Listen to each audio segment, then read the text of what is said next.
because they decide to do what? To be in the forefront of designing and consulting and solving problem issues of the society.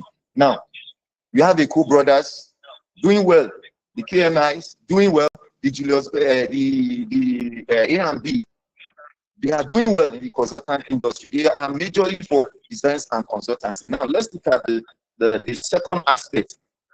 I narrowed down. Now, this, research is just a general way of getting new knowledge, and innovations has also the applications of that your knowledge to create new products. So, if you want to follow this path, is a path like I'm doing. I always want to have new innovation to be brought into whatever I'm doing, whatever building materials I'm using. I want to bring a new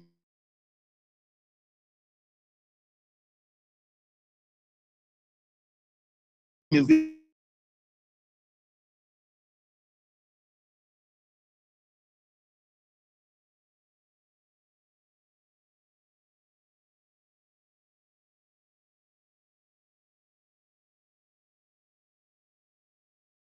New material.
present your ideas. They will ask you, submit a proposal or prepare a proposal or do a proposal. So you as an engineer, you must have that skills if you want to grow in this career. You must have the skills to do what? To write your report, arrange your report. Because sometimes that report, you might refer to it if you have issues. That report, it might serve as a report that can help others in another area. So it is important for us as an engineer to do what? To communicate effectively through drawings. Engineer that cannot interpret drawings, that cannot understand drawings, how will it function in structure? Engineer that does not understand the soil test, the values in soil test, how will he excel in when he's presenting his soil test? So you as an engineer, you must in all education understand communication and how to present your work. Now, leadership and teamwork, don't forget that you are going out. You are an engineer, you are not a craftsman. So in that light, you must possess a little sense of leadership. Minor little sense of leadership takes you higher. What do I mean by that? There is a lot of ways that you will go to sites, you will go to an office and you meet craftsmen, artisans. If you are not having a good cordial relationship or leadership skills to work with them, they will mislead you. Yes, I'm talking from an experience. They will mislead you. Let me give you an instance. We're working a particular project. I was not working with one of the craftsmen. This is a bricklayer. Do you know he purposely cover these electrical frame patches, and we begin to look for it until I now look for a way to do what? To say, how did this thing happen? Before we know, how did this thing happen? How can we do this? Then I say, I just put it there because I was angry for something. So we as an engineer, we must know how to do what? How to control our people. Then another thing is the problem solving aspect. You must have a problem solving mindset. You can see what our doctor just explained earlier. You as an engineer, because when they call engineer, they know that there is problem. When you hear engineer come and see you, there is problem. I was at my place in Lagos. There was a heavy rain, so I have to sleep at home. Immediately after waking up, I saw 3 missed calls. What happened? One from my client, one from my resident engineer side, one from the owner of the house. He said there is a problem. And immediately they sent that problem to me. I begin to sit down, brought my iPad, begin to look for a way to solve that problem immediately after they sent the videos to me. So before 3 hours, I was able to give them solution. So, and that solution I gave to them gave me a lot of, professional. This man, you understand exactly what you are doing. So you as an engineer, if you want to grow in this career, you must have that a mentality of problem-solving mindset. Now, another thing is the ethics and integrity. This profession has an ethics. This profession has an integrity. You must guide every ethics according to this profession. It's not that we are talking about ethics now. I will have explained some a lot of ethics, but in our small time we have, these ethics, there are things that are already arranged. You must not flout them. Understand them. Don't put yourself into a problem. As you are coming out as a young graduate, if you don't understand the ethics of work, of engagement, you will put yourself into a problem. So you will even put yourself to total extinction if you don't understand what is called ethics. As a young engineer, I'm talking for an experience. There's an engineer. Okay, let's look at the issue of building collapse in Lagos. One building collapse in Lagos. What happened? It was that they used 12 mm for column. Imagine. So the engineer that that was in charge of the project, when we get there, when we investigate, we find out that he's not a registered engineer, number one. Number two, he just graduated. After graduation, he just went to, because these people just know that an engineer, they gave him that project. It was not working. He doesn't understand the code and ethics. So immediately what the IMBA told him, that you can use this, immediately start using it.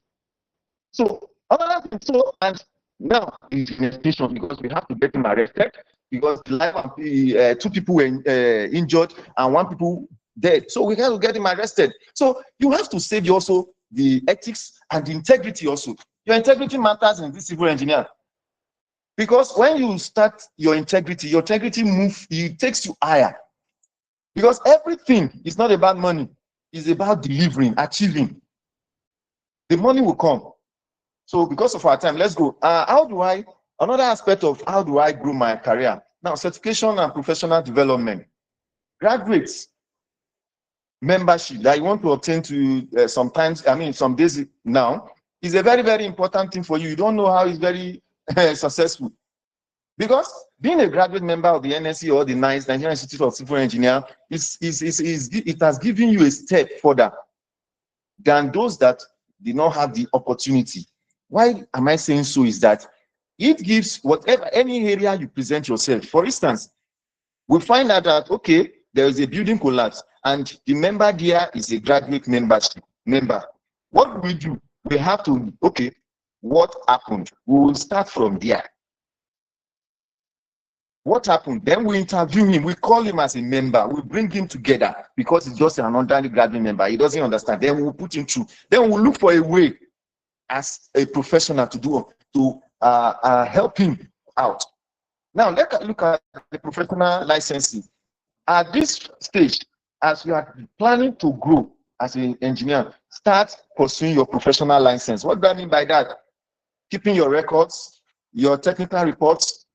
You started now. Keep your records, keep whatever you are doing, arrange whatever you are doing gradually. Before the normal year, 4 or 5 years, 3, 4, 5 years. So when you begin to accumulate such a thing, you will be able to register professionally and there will be no issues. You start going, people know that this is the register, and look at what the Minister of Works is saying. Or when you look at the policy that no unlicensed Korean engineer cannot be on a project. So these are some of what we are saying. Now, certification, it's not only because I'm a graduate, I will just say by BSc Engineering. No, there are certifications that will enable you to function in the field, like the HSC. I'm HSC 1, 2, 3, 4 certified graduate. Now, what happened 5 days ago in my site? I told my client that this building is going to 4-story. Now, by now, we need scaffolding. And after that scaffolding, we need safety net. He said, what do you mean by safety net? I said, safety net is for the third-party safety, the first-party safety, and the second-party safety. I defined those party safety for him. He said, go and purchase it. And from there, I use that logic to do what? To have my way in his heart towards funding me for that thing because he doesn't understand. Because I understand, because I've been certified for HSC 1, 2, 3. So it helps me to do what? To navigate, to grow my path towards greatness in this civil engineering. Advanced education. You must always try to advance your education in a specialized area of interest you are choosing. You are choosing structure, you are choosing consultancy, you are choosing research and innovation. Always advance yourself. Do not stop in a particular area. Now, another one is embrace emerging trend. You can see the first speaker has spoken more about that, but I'll just tell you, this smart city and digital twins, these are new areas of innovation. As you are growing, never stop new knowledge, new things. Always do what? Do not back of your mind on future of civil engineering, because future of civil engineering does not just stand still. It evolves rounds. And stay informed. It is important for us. This AI and automation in construction, it is very important. It's making a huge success. It's making huge waves. This is a greenhouse infrastructure, they are making waves. So if you want to grow as a civil engineer or in this career, you must embrace new knowledge, new trend of new knowledge. So the last one is build a professional brand that is maintained and your profile as an achievement. Always try to maintain your profile. What I mean by maintaining your profile? That is, I want to do this job. I want to be successful in this job, in this particular job I'm giving. This consultancy, somebody gave me this bed, to design or 5-story this bed. I want to make everything necessary for this job to be successful. To do a research of new development of lightweight of a specific specific, I want to be in this area. I want to update make sure that my profile in achievement is updated. That helps you in helps you to grow in this career. The Educational Association and conferences, there's something that there's value added to you. In every workshop, there's value added to you. I had the last conference. Now you can now do your you can now do your bearing ratio without going to the lab. I heard that he practicalized it in the last Kano conference I went to. He practicalized it, and we begin to look at it in a way that we can do what, send it to institutions, send it to other areas. These are ways that we have got the first knowledge of what is coming. So if you want to grow in this your career path, you must do what? You must join professional association, attend seminars like the NSC, the NICE, the others professional that is around. Then networking. It is very important for us to network around. Now, please just give me this little opportunity to explain this, because as a young engineer, you are coming out of the society. I mean, you are coming out of the university. You are entering the society. You should understand that you are coming out to enter a stage in your life. Now, you know that when we were giving birth, there is a step in life. The step that you are a baby, you cannot walk. Then gradually you started crawling, running, and all sorts of that. Now, in engineering, for you to grow in this profession also, there is this also. Now, we call one, the entry stage. Now, this stage, you have to, this is a stage, you have to, is stage 0 to 3. That is what I mean by 0 to 3 or 4 years. That is from now, which you have started, to 4 or 5 years, 3, 4, 5 years. You need to do what? You need to start gaining field experience, learning new things in the chosen path you have made, in the aspects you are functioning. You need to do what? You need to see design, how it meets the real world constraint. Understand project life cycle. When I first started, it is a bricklayer that tell me that after this, after you have done your column, this is what is the next. I begin to ask him, what is the next? I was ashamed because I was just left in the site, no mentor then. So you as an engineer, at your entry stage, this is the time for you to develop yourself. Develop safety, document any quality assured, learn to read or interpret drawings or specifications that is around your area of specialization, area of interest. So this is the time for you not to just look, okay, I want to be employed. No, yes, you may be employed, but it is a stage you have to calm down. Look at what you are doing. I want to understand exactly what I'm doing. Now let's look at the second stage because of our time. He said this is the stage that do what? That define your career on interest and strength. No, if I'm a structural engineer, if I choose structural engineer, this is the stage I need to do what? I need to singularly handle a building. That is, I want to define my way of strength, my interest towards building, maybe bridge or offshore structures. Transportation, maybe roads or highways, traffic, system. Water system, I want to know how to do drainage. I want to know how to waterways move. I want to know how flood drain controls, I want to move. And if you are into techniques, I want to know how if I have foundation, how does it go? How does it move?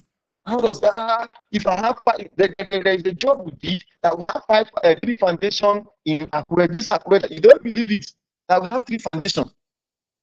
So then you will now understand that I'm growing. I can singularly handle a project. Now, consolidation stage, this is just a professional maturity that you are just step ahead a little in growing, which I believe I'm in that kind of area now. I'm consolidating, that is, I'm trying to do what to adjust within growth and leadership stage. So you as an engineer, if you want to grow in this career path you are choosing, you need to do what? You need to follow these stages step by step. So the last one, which is the leadership, this is the most important one. This is the when you became a director of leading engineers, became a project manager, construction manager, you begin to quality assurance manager. This is the stage that you know, all those your entry stage, your growth stage, you begin to find those reports. That reports, those things give you the experience for you to lead. So you as an engineer, if you want to grow, you need to understand this stage. Now, let's look at, I just put this down for you as a young engineer, the V's for young engineer growth. Number one is vision. You must have a vision. I have a vision that by 5 years, by 3 years, by 4 years, by 6 years, I want to have a company that do what? That can undo all design projects. Designing of, I have designed 5-story, I designed that I've constructed, we've designed 7-story, we've designed 11-story, we have done something of such. I have those visions back then because immediately I saw a building, I just saw that building, I just love it. I developed that vision. Now I work towards that vision. So you as a young engineer, develop a vision in your chosen path, in the section you chose. Develop it. I want to make a standard research that will be internationally accepted. I want to make a research that will be internationally wide known. So another thing is value. Make sure your work is filled with values. Because integrity, it matters most in this job. As a young engineer, you must have integrity and you must put safety at the back of your mind. You must be ready to serve. Don't just because I'm an engineer, I'm a first-class engineer, now I can't work on that, but no, be ready to serve. It gives value. Integrity matters most. Do not collect a job that you cannot deliver, or do not collect a job that you scandal the money, do not collect a job, or do not go to a company that you will not be resourceful, that you will not be functional. So your value is very important. So when you build up your value as a young engineer, growing engineer, it makes you grow in this chosen career, profession you have chosen. Now, versatility, that is stay adaptable. In any changing, always try to do what? To be adaptable to new changes. My client called me 3 days ago. He said, okay, we are putting what do you suggest? What do we call it? This Aboki mine is not functioning in the gate. What do we do? I said, okay, let's put smart gate lock. That everybody will have the control. He said, what's the advantage and disadvantage? I told the advantage is disadvantage. He said, okay, if you can do it, and do I learn that from school? No. Do I have to do what? I have to, because of our time. Now, value creation. Now, leave every project better than you met it. You found it. That is, leave every design, leave every research, leave everything, every maintenance better. The way, have it find value creation, create values. So, values. Make sure you are creating values. Now, career navigation, because of our strategy, because of our time, upskills continuously. That is, make sure you upskill your career continuously. Never make it down. Take certifications. Move forward. Network professionally. Join Korean. Make sure you are joining meetings of NSC, NICE, attend conferences, leverage on local opportunities. You see, there are some areas that does not help you your career. You move from that area. Always move from your convenient area to an inconvenient area. I left, sometimes I left Ondo State to Lagos State to see new projects. I have never done PIEs in Ondo State before. But when I get to Lagos, I have done like 7 sites for PIEs, only PIEs. So it is a new development. I leverage on the opportunity, local opportunity. I move around, devise and explore. It is important for us to do what? To divine and explore a lot of areas we have in civil engineering. A lot of aspects. It is important for us to grow as a young engineer. Then I thought check earlier. I'll tell my last speaker said more about that. Now, just let me give you in 1 minute our growth experience so far. It is very important for us as a young engineer to understand that we should not be a person that will not have a cycle. What I mean by that cycle is that you will function by cycle if you want to move forward. What I mean by that, political cycle, you can have your church cycle, your club cycle is just an experience. So those are the people that would you do what that you can connect directly to, that they can give you a way to to grow. That is way to take some jobs and grow. Now, ready to be an achiever. Just understand that whatever jobs I'm being given, how do I navigate it? I want to achieve. Now, stay motivated. It is very important for us to stay motivated. A mentor. You need a mentor for you to excel. You need a mentor. So, because of our time, let me, in conclusion, young engineer, civil engineer must therefore position themselves as adaptable professional, embrace technology, understand the diverse career opportunity and skills required. It's essential for us for professional growth and relevance in a competitive industry. Yes, there's a competitive industry. Yeah, as you are coming, you are meeting a lot of thousands of graduates. So what you do is to do what? Embrace new technology, that you will be more, that you outsmart those that are outside here. If you want to move forward in this competitive industry, you must do what? You must learn, bring some professional, essential professional things to grow yourself in this competitive industry we are. There are a lot of civil engineers. You see, every side there's an engineer, but you can function more if you embrace technology and move forward. Then exploring these directions, imagine young civil engineer can make informed career decision. So it is important for us to make a career informed decision for us. So thank you very much. Thank you so much, Engineer Andrew. Can we please appreciate him with our emojis? That was such an insightful session. Thank you so much, sir, for sharing from your wealth of experience. Yeah, so we'll continue with this webinar.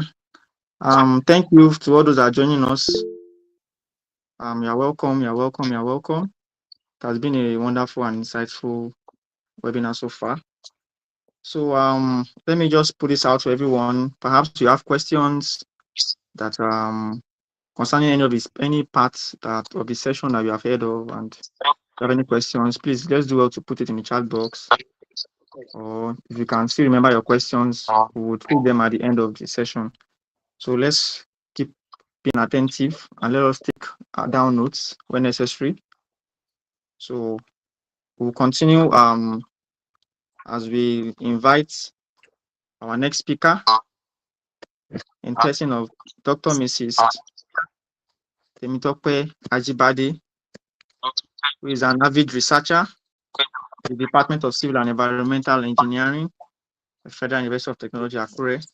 It is a wonderful privilege to have you here in our meeting. Thank you so much for joining us. You're welcome. Let's appreciate her. Let's appreciate her. Thank you for having me. Sorry, I want to share my slide. But right, just the last speaker. Okay, so I can share it now. So thank you so much for having me. It's my pleasure to be here. Coming just a minute.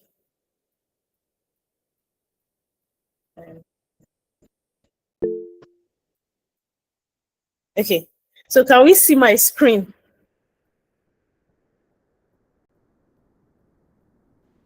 Okay. Yes, ma'am. You can see your screen. Sorry, I stopped sharing again. All right. While you're preparing, so let me just do a quick recap for those who are just joining us. You're welcome to this wonderful webinar where we're going to be talking about life after school as young graduates. I know that the participants, the demographic that we have graduates, we have professionals, we have undergraduates. You are all welcome, and I'm sure that this is a very wonderful opportunity for us all to learn about life after school. You know, it's best to start early. So many of us are in 100 level, some are in 200 level. Now we can be able to learn from the wealth of experience of those that have gone ahead of us, and we can use these lessons, these advices they're giving us, you know, to better equip ourselves as young professionals in prospects. Yes, and to those who are graduates, who are the major populace this webinar is done for, I'm sure there's an opportunity for us also to learn. We have seen different sessions talk about different aspects of life after school. So let us do well to sit tight. Now I want to look at another wonderful session, which is about graduate school and scholarship opportunities, to be taken by our wonderful Dr. Mrs. Ajibade. Now you So have the floor, ma. thank you. Thank you so much for having me. So most of us know me as Temitope Ajibade. So, and I'm happy to be here. I'll be talking about graduate school and scholarship opportunities, exploring pathway to academic and career growth. So, and I would try to be within the time. So, in a short introduction, is for us to know why, where, and how to pursue graduate studies. When I mean graduate studies, I mean your master's, your PhD. So that's the purpose of this, my session I'm talking about. I believe you can see my slide. So, and our focus is on graduate education, scholarships, and preparation tips. That is, the scholarships available for you and how well you can prepare. So let me go straight now. Why graduate school? Why do you want to further your education? Why do you want to have a master's? Why do you want to have a PhD? And I must say from experience that if you have the mind of studying, maybe you want to have master's, you want to have PhD, I will beg you now to do everything now before you go into the industry. Of course, you can, some go into the industry. Hello, can I be heard? Yes, ma'am. Okay, thank you. So some go into the industry, maybe 5-10 years later, they now say, oh, I want to do my master's. At that time, to really focus sometimes could be difficult because you have other things that you're doing. But if you have the mind that, okay, I want to have my master's, I want to have my PhD, I want to advance in my career, I'll beg you to do it almost immediately you finish your undergraduate. Just go and do it sharp, and then go to the next step. So why graduate school? Career advancement and expertise, research and innovation skills, to have research skills, innovation skills, global exposure and collaboration, to be able to, collaborate with other people in another sphere of the world, collaboration, personal growth, and professional growth. So graduate school is not just about the degree. It's about the transformation. It's about those experiences you will have. It's about those growth you will have. It's about the skills you will have. During my undergraduate, I'm also a civil engineer. I did civil engineering as an undergraduate, and I'm also still in the department. I never knew anything about GIS. Of course, I used to hear about GIS, but I don't really know much about it.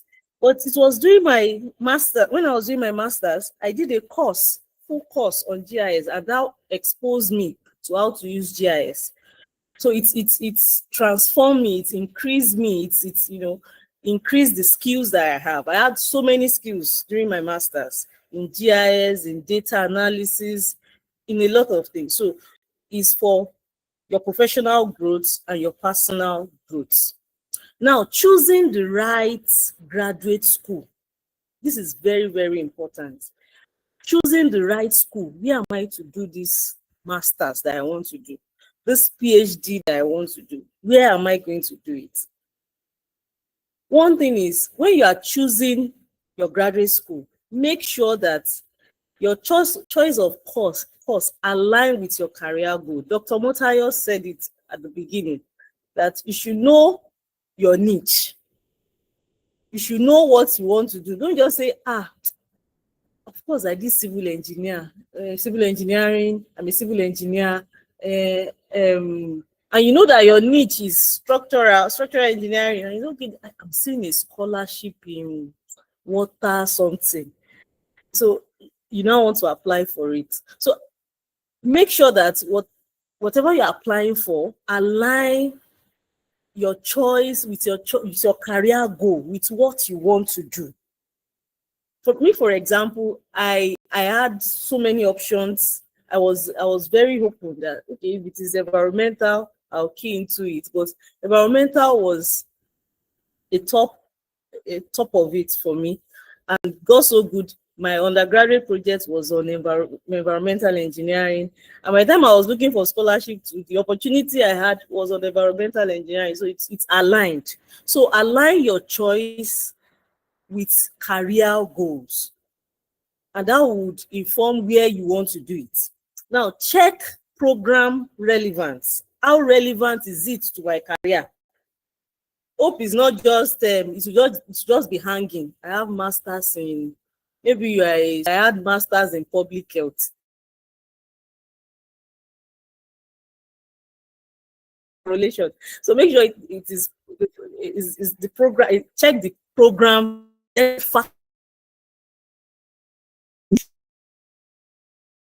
Want where you are going.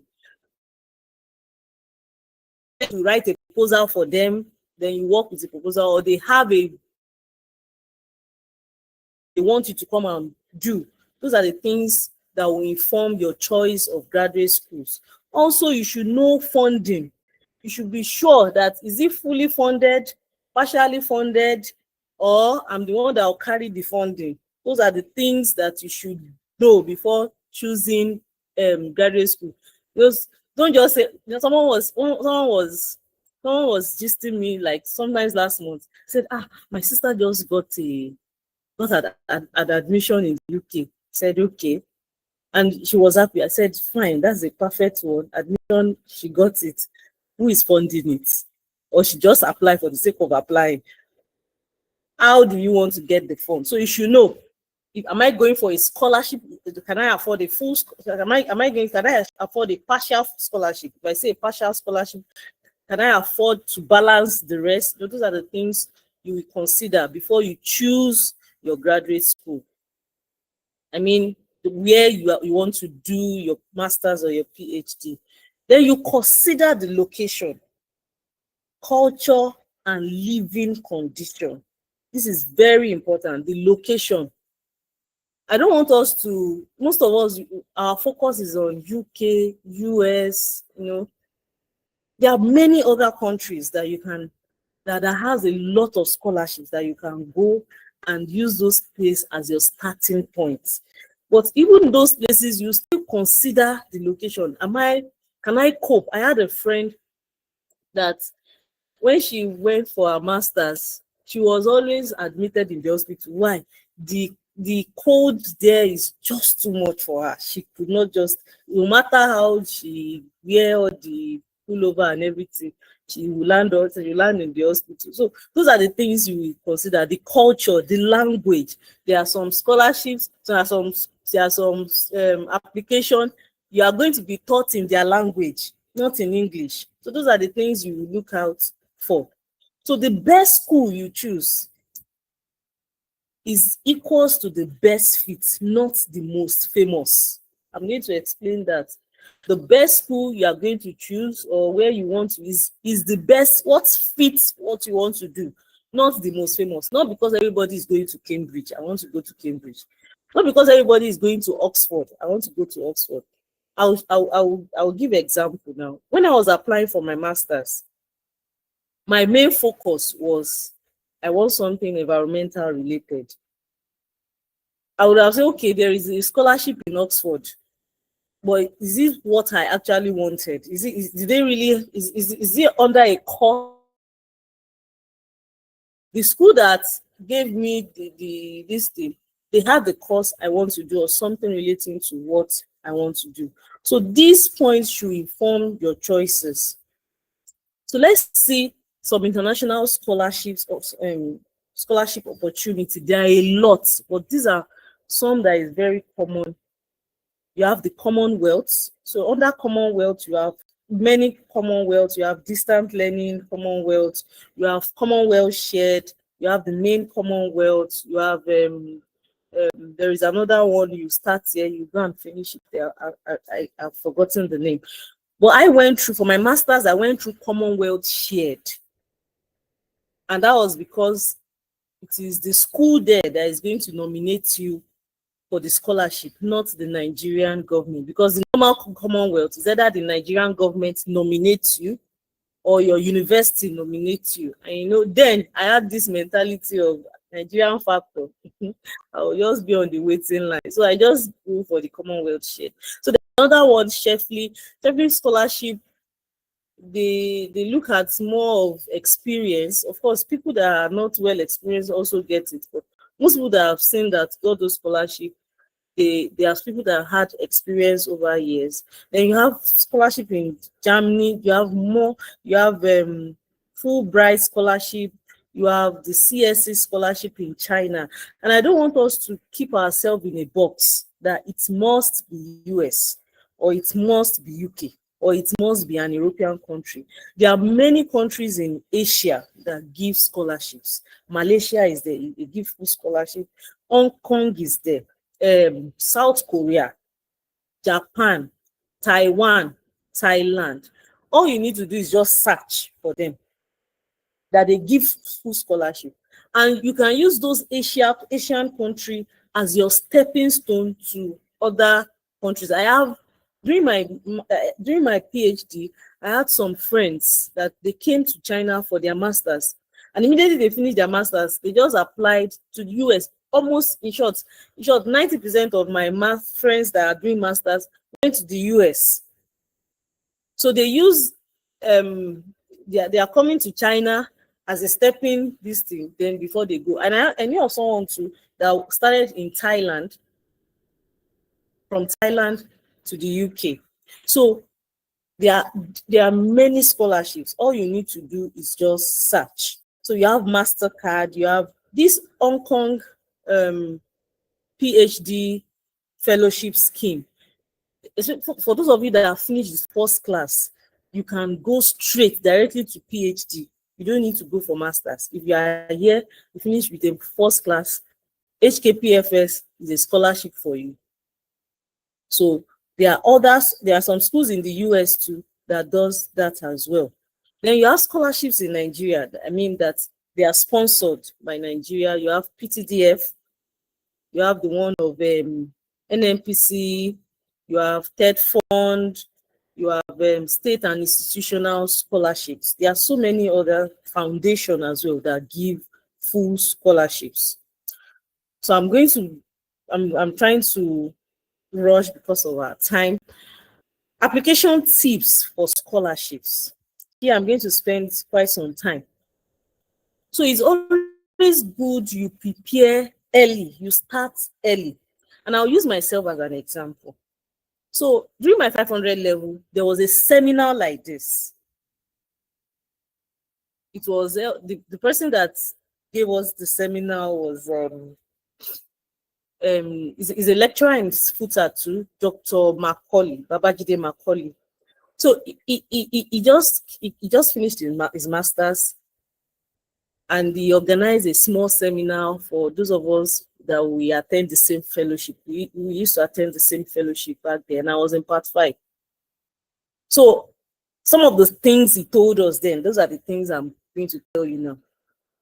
One, you start early. Not that you know that school resumes September, you're now looking for scholarship. No, you start like 6 months earlier, 12 months earlier, a year earlier. So then when he told us all these things, 500 level, I started searching. 600 second semester, I started searching for scholarships in different countries. He told us the one that are full, the one that are partial. And as at that time, I know I don't have money. I just go for full, looking for full scholarships. So you start early. You mail supervisors. You know, if it is schools that require you to mail supervisors, you mail those supervisors on time. You let them know your interest and the likes. So you prepare yourself. Write a compelling statement of purpose. You guys are lucky now. You can just write something and tell AI to help you reconfigure it, or tell AI to give you idea of what to write. Then what Dr. Macaulay did for us, Dr. Macaulay did for us then was he just gave us all the documents that he used to get the Commonwealth Shared Scholarship and gave it to us.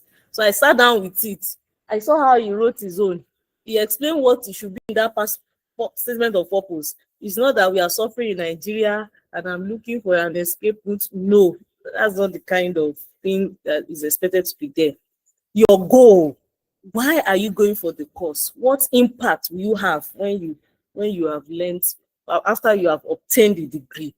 What skills are you going to pass on?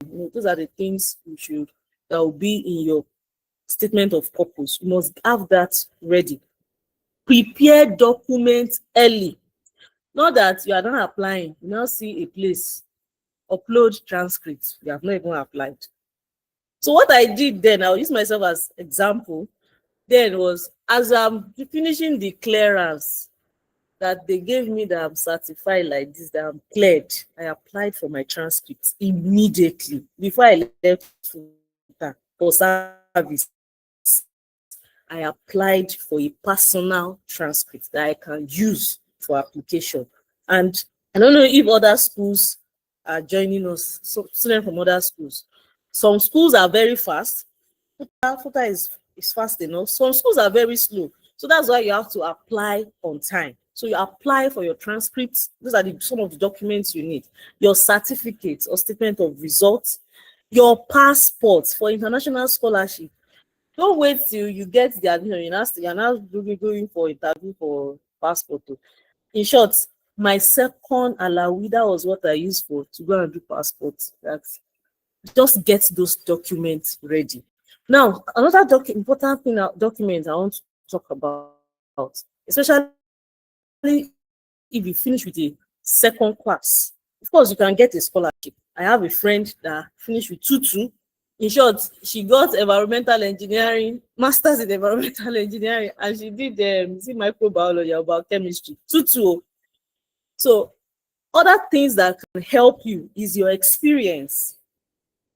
You can document about your experience or publication. You see that your undergraduate thesis that you just go and write and hang somewhere, go and bring it now. Go and meet your supervisor. Arrange how you will publish it. That's if you have interest in studying outside. Publication helps a lot. Then Dr. Macaulay, as at the time he was applying for masters, he already had 2 publications. And that was what prompted me. In short, during my service here, I was just writing, trying to learn how to write publication. And by God's grace, I was able to publish my undergraduate during my service here. So those are the documents that will help you. And some other documents as well, your certificates, your transcripts, your passport. I've said all that. Then get a strong recommendation letter. And this is where you need your lecturer. You know all those lecturers that I don't need them, just let me pass and leave this place. Don't worry, but you need them here. You need a strong recommendation letter, and it's always good when it's from those people that you pass through under them. They taught you. When they get recommendation letter from them. I know how many recommendations. My husband is a lecturer. I know how many recommendation letter he attends to a day. Even myself. So get a strong recommendation letter, and that you must keep in contact with your supervisors. Contact potential supervisors. If it is those scholarship that will need you, that is the supervisor that will nominate you, you must contact the supervisor even before the scholarship is out. Let the supervisor know your interest. Send a cold email. Go to the university website. Maybe you have interest in Cambridge University. Go to Cambridge University Civil Engineering Department. Check their staffs. Check what they are doing. If it aligns with what you want to do, pick their email. Send emails to them. Send a cold email. You saw they are this. You are interested in working with them. Blah blah blah. You send your credentials to them. And some reply, some don't reply. If you have interest in a particular one, or just keep sending, maybe 2 weeks interval, a week interval, you can send. Then show leadership and community impact too. like volunteering and the volunteers that you have done, this your NYSC and all that, those things will be applicable. So preparation strategy. Preparation strategy. One is some scholarships will require that you have IELTS. Some will pass you that, okay, you did like the one I did for my master's. He said, see if you have WAEC, C6 in WAEC, you can it's okay for them. So I looked, and that's what you would do in choosing the right graduate school. As at that time, I knew I don't have money for IELTS. So the option I had for myself at that time was to look for a school that will not require me to do IELTS or GRE. So I know that for most schools in US, will tell you to do GRE, you must have your GRE. So I didn't bother looking at US. Okay, UK. There are some schools in the UK that will say, okay, if you have your WAEC C6, you can do it. But if you have your high ELT, it's also an added advantage. Imagine you have numerous applicants, and you have some that have IELTS and some that don't have. Those that have IELTS, some have I-scores. They will consider those ones first. So those are some of the things you do in preparation. Then build academic CV and online profile. This is very important. When I was applying for PhD, I messaged a supervisor in Hong Kong. He said he was ready to accept me for me to be a student. But you know what this man did? He went to my ResearchGate to go and see, to go and check my profile.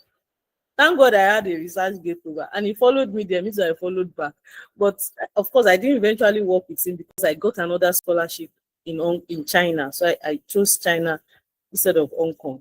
So there are some scholarship sites as well that you can also go to get some of these opportunities and things like that. Then connect with mentors and alumni. Don't just, you can't do it alone. I'll give example. There was a boy, when I was in 500 level, he was in 100 level.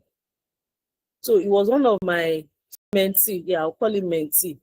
So I left, I was in China doing my PhD. He just messaged me. He used to communicate with me before then. He just messaged me, I had this opportunity, one in UK, one in China. I know you have been to the two places. Which one will you advise me to pick? So I told him the pros and cons of the two.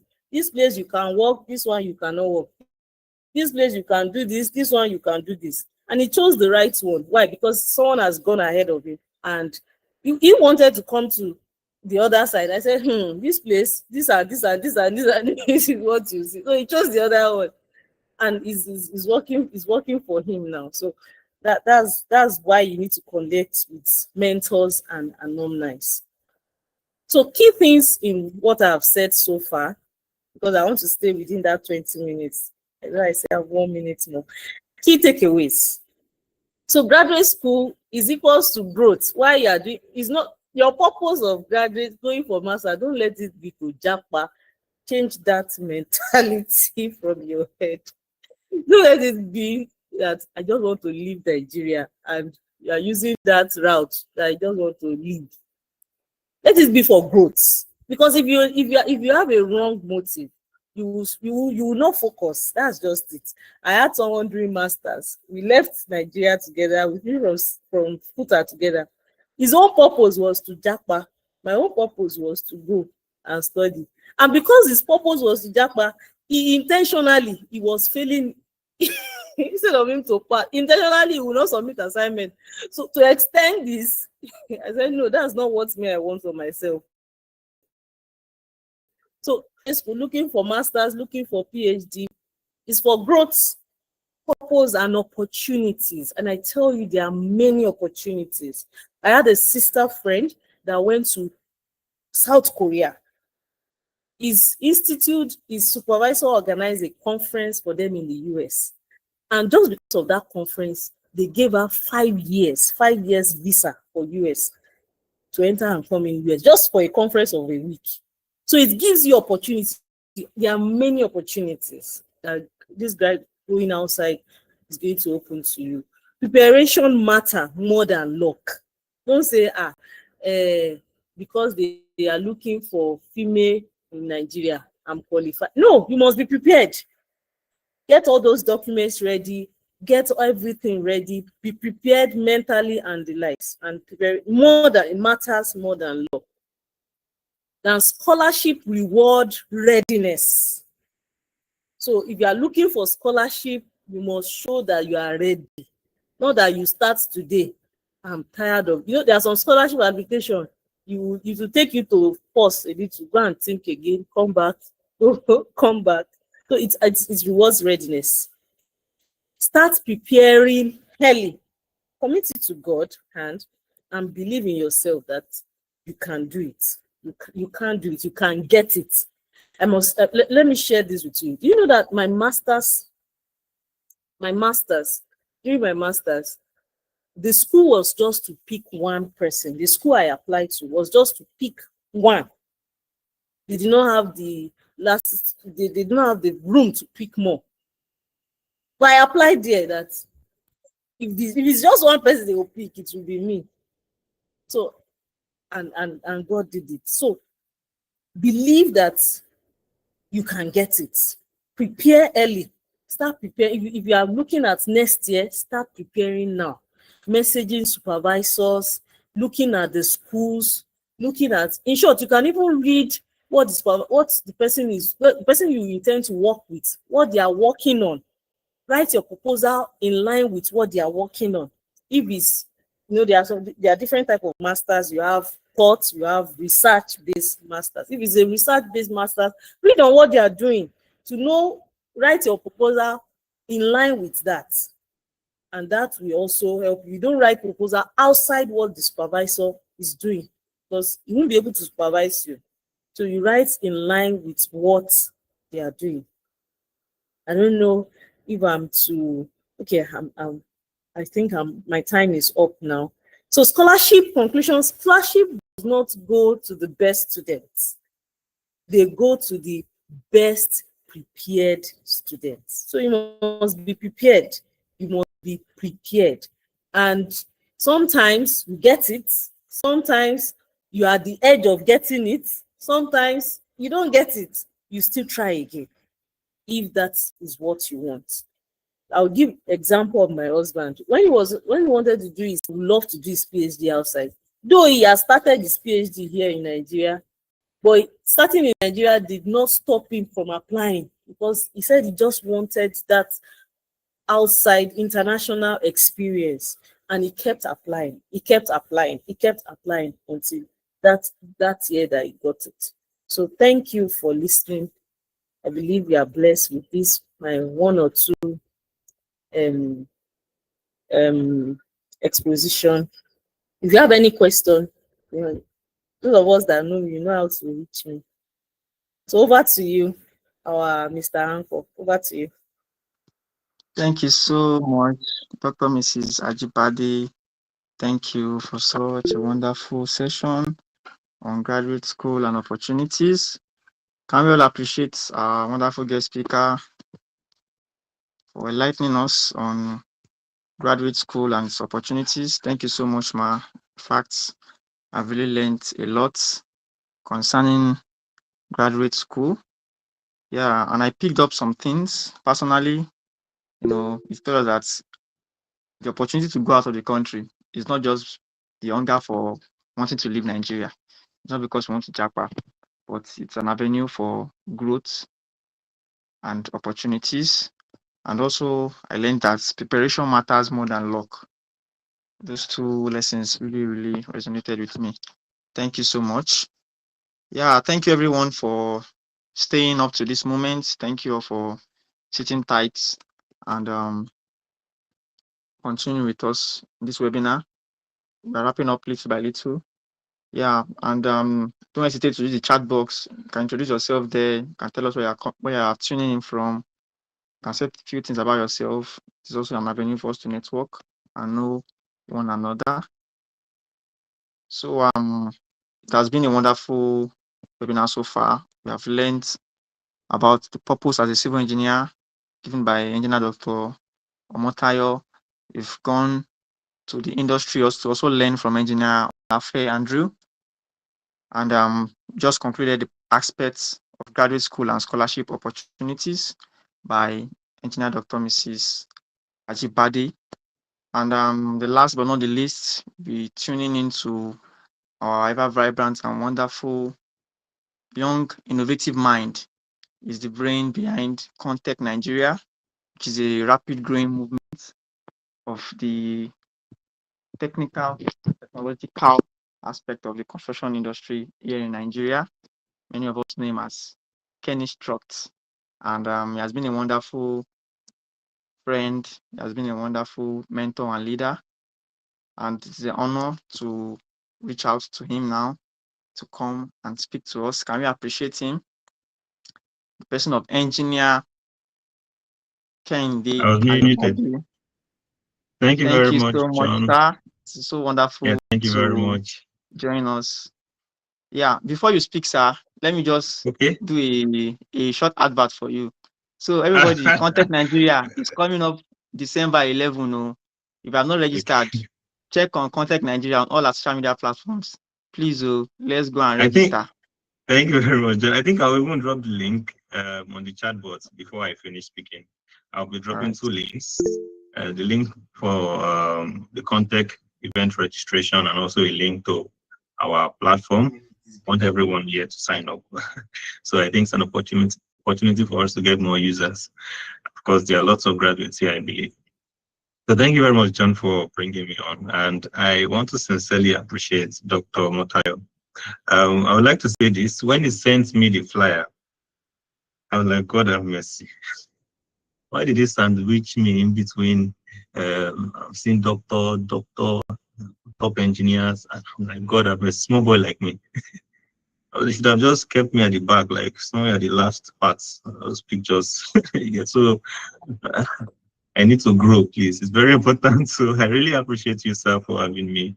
To be honest, whenever I'm given the opportunity to speak, I see it as a platform to really thank God for growth, because I'm still figuring out my life. I'm still figuring out my career. Whatever I'm doing that looks maybe looks like something that people are celebrating, it's still at the early stage, and that I'm granted the opportunity to speak to people. I can see that we have over 80 people, almost, I think we had around 70 people since the meeting started. And come on, I'm opportunity to speak to 70 people today. I would like to thank God for that. And I would also like to thank Engineer Dr. Omotayo for it. Thank you for the opportunity. I'm very much grateful for this. So to everyone who has been here, I want to say thank you for also joining in. I think it's a very important conversation. We've had remarkable speakers who are contributed their wisdom, and to be honest, I've been here seated. I didn't move an inch. I've been listening to every of the discussions, and I was even thankful that I'm the last person, because when I saw slides, I was like, God, I've missed me. I not prepared slide. I just want to speak from my heart, because of late I've been a bit busy, and anytime I'm asked to speak about what I'm actually doing right now, I prefer doing it from my heart. I prefer doing it from a place of, let me speak to youngsters about the reality of what is going on with me, with the journey, and what have you. So please bear with me if you're not going to see any slides, but I believe that you will receive so much value from this conversation. So I'm going to start with, I was given this topic, navigating a career path in construction tech. And let me just set the stage with this information. I'm very sure many of us know what's happening across the world, not just in the industry, across the world. You know that AI has been the talk of town. Everybody's doing AI. You go to YouTube today, you will see lots of ads. You see an ad that is talking about showing an app, a startup that is building a product that is AI powered, or you see one AI video that people are using to market their products. You get just lots of AI is flying around. You get, and since OpenAI started their work, or since OpenAI launched in 2022, the world has gone ballistic. Everybody is just going haywire with remarkable technologies and everything that they've been building so far. So I'm sure many of us know what is happening right now across the world. There's a serious revolution going on when it comes to technology globally. So I want you to know that that is something that should open your eyes to the reality of where we are now. Even to narrow it down to the industry, that's construction, or narrow it down to the profession, that's civil engineering, you would see that, okay, because the world is moving, does not mean that the profession is not moving. Because the world is moving to technologies like AI, does not mean that you won't find the same technology useful, or you won't find a use case in professions like civil engineering or the industry at large, construction. There are lots of use cases, I must tell you, lots of use cases. So if I'm to give you a figure, I think the construction industry, because I'm talking about construction tech right now, so I'm going to give in, most of my focus will be targeted to that niche. It's a very large market. It's a very big industry, you get. So, and across the world, construction is really going digital, very digital. You see people now constructing with automation technology. You have things like 3D printing. You have things like BIM. You have things like AI in construction.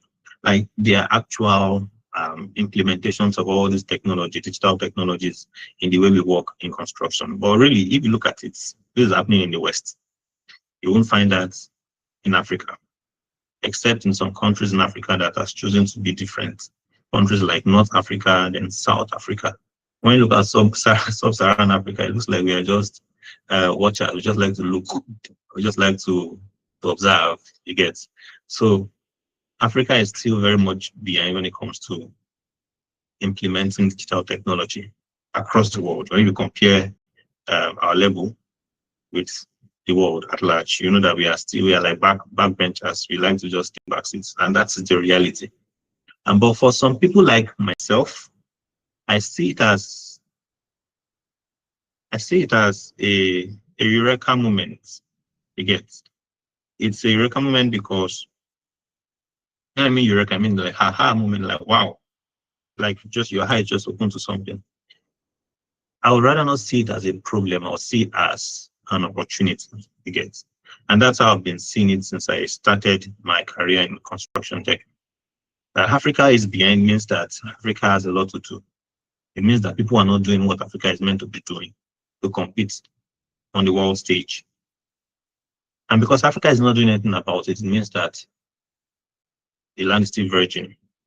Anyone who can dive into the, like, as in the Bible, I think Matthew is 5 or 8, I don't know, or John 8, the pool of Bethsaida, the person who jumps into that pool will become healed.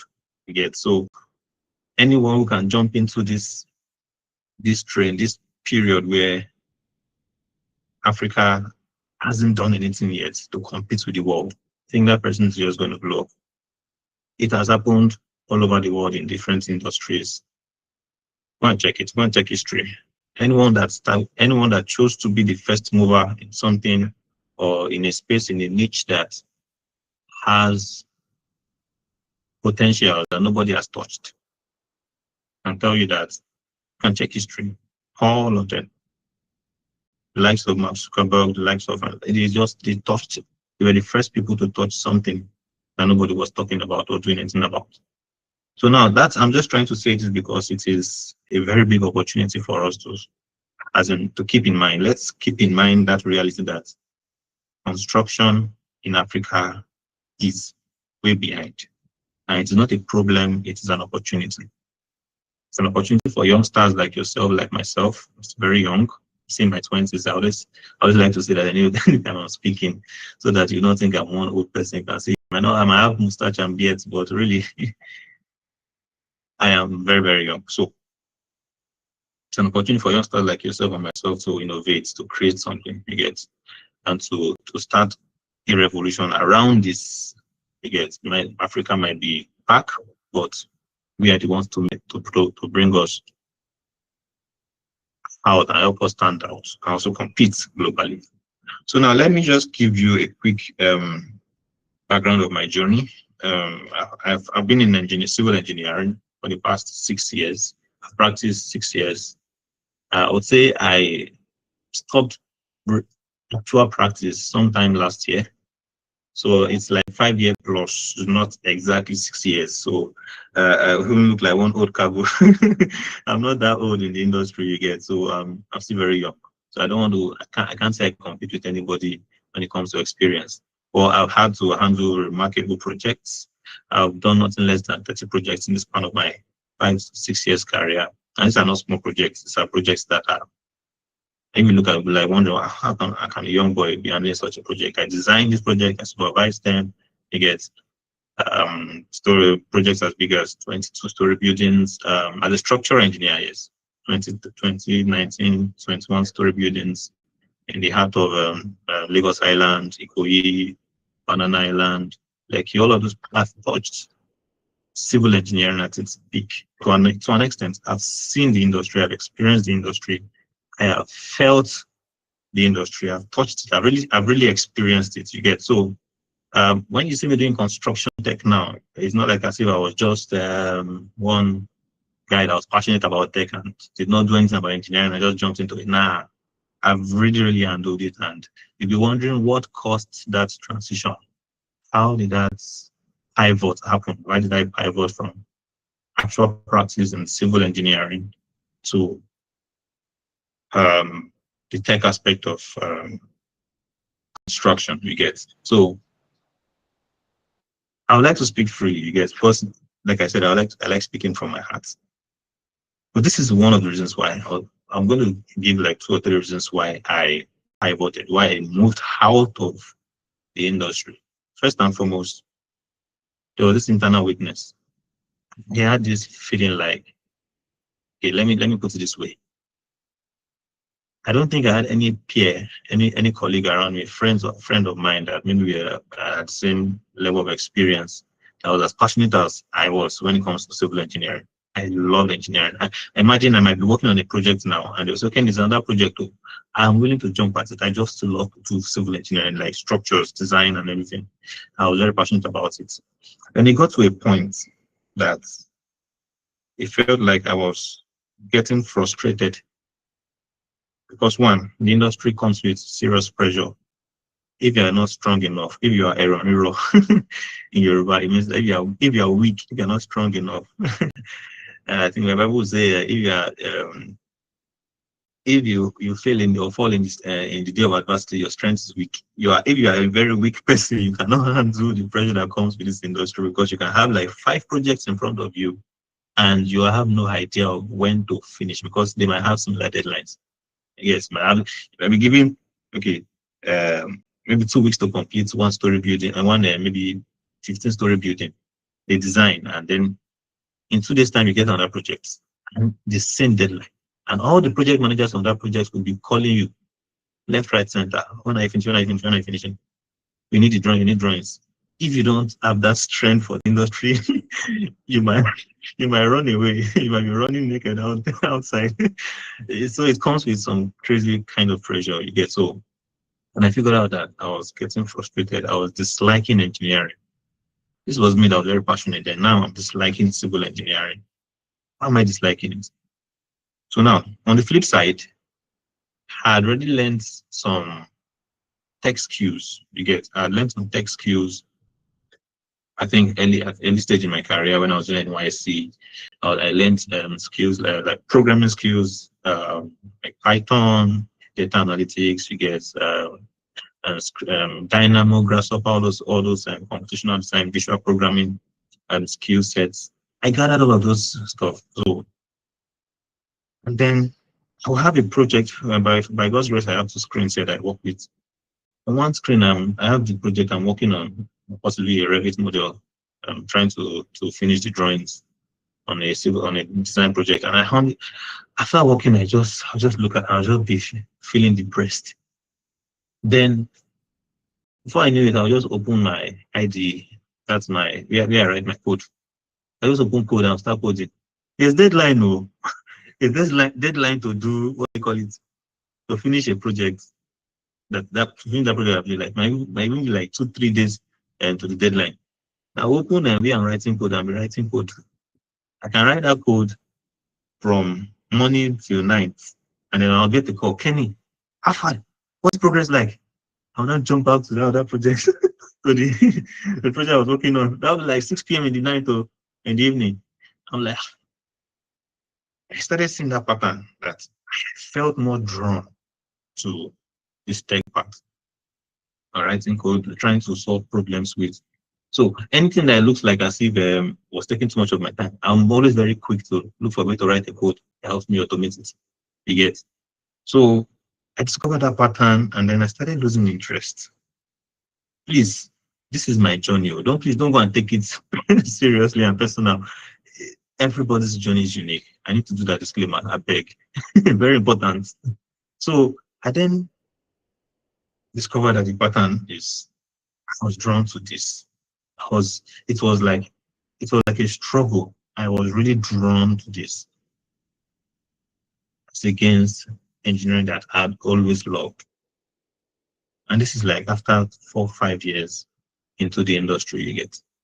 And that's because I already had, and I'm going to the second reason now, I already had like an understanding that this space is a virgin space. Nobody has built anything whatsoever that solves any problem within construction so far that I know, and has put it on maybe any global platform that can be recognized that this is a Nigerian that did it, this is an African that did this. I won't speak for Africa, I'll speak for Nigeria. I don't think I have that bandwidth to speak for Africa.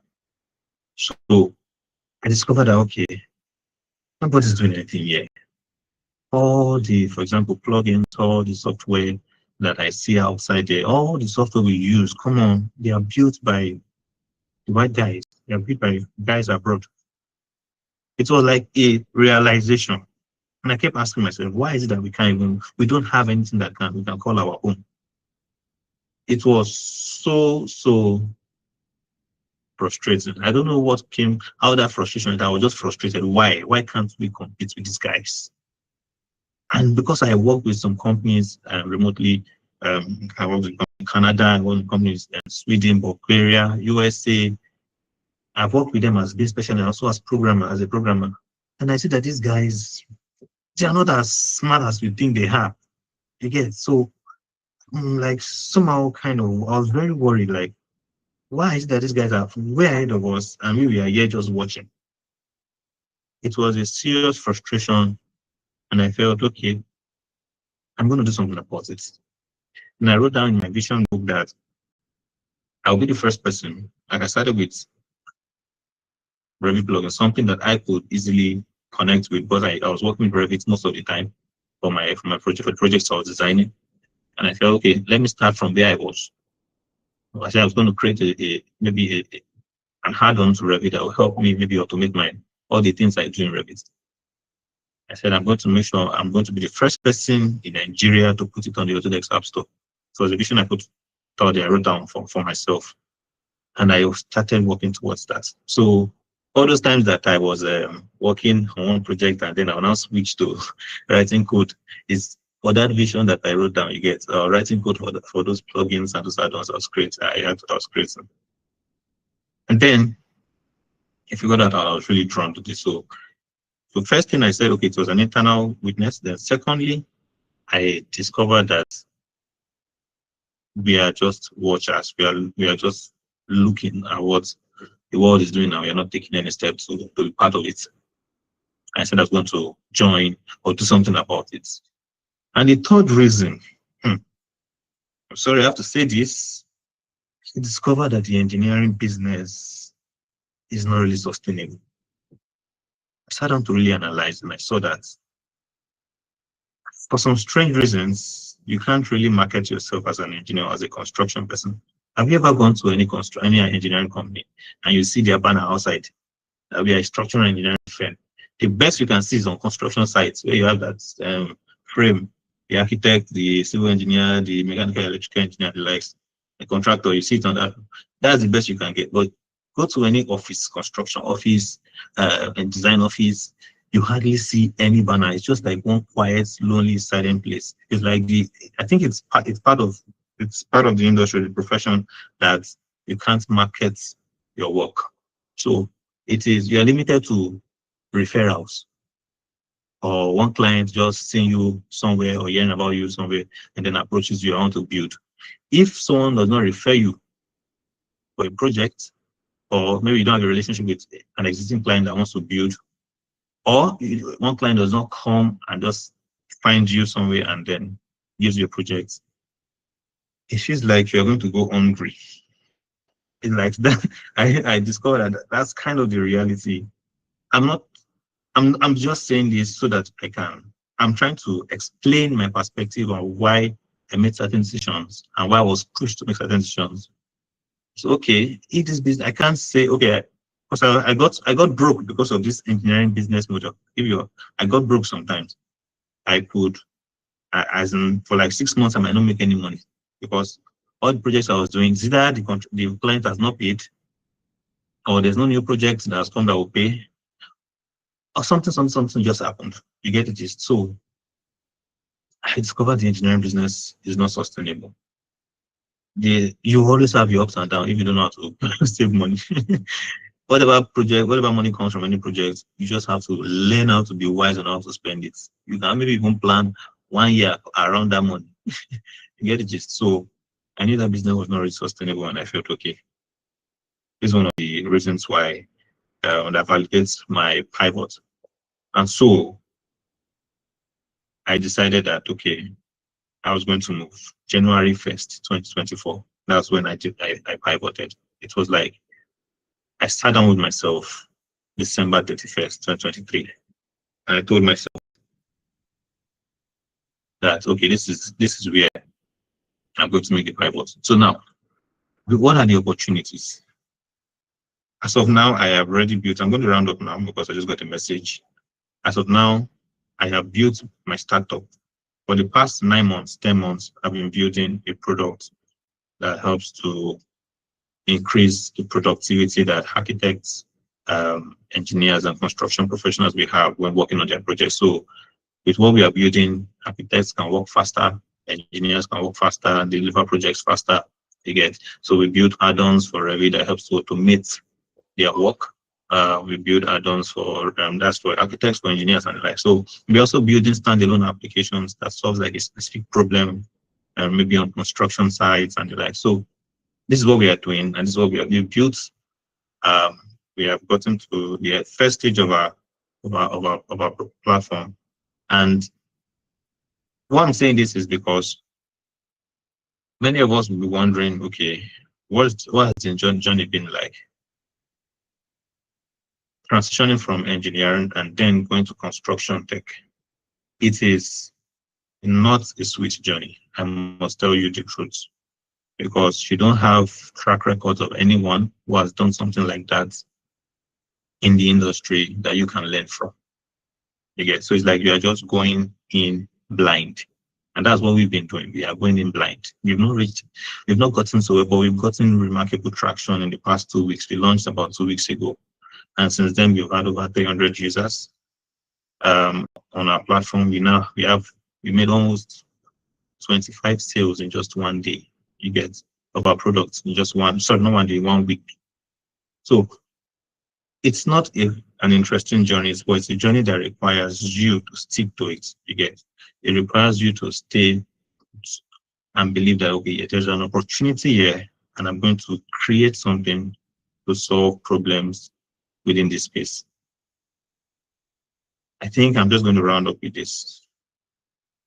I think I wrote something down. Let me quickly look at what I wrote down. Okay. It's one thing to look for a job, but let me tell you the truth. Engineering is really saturated.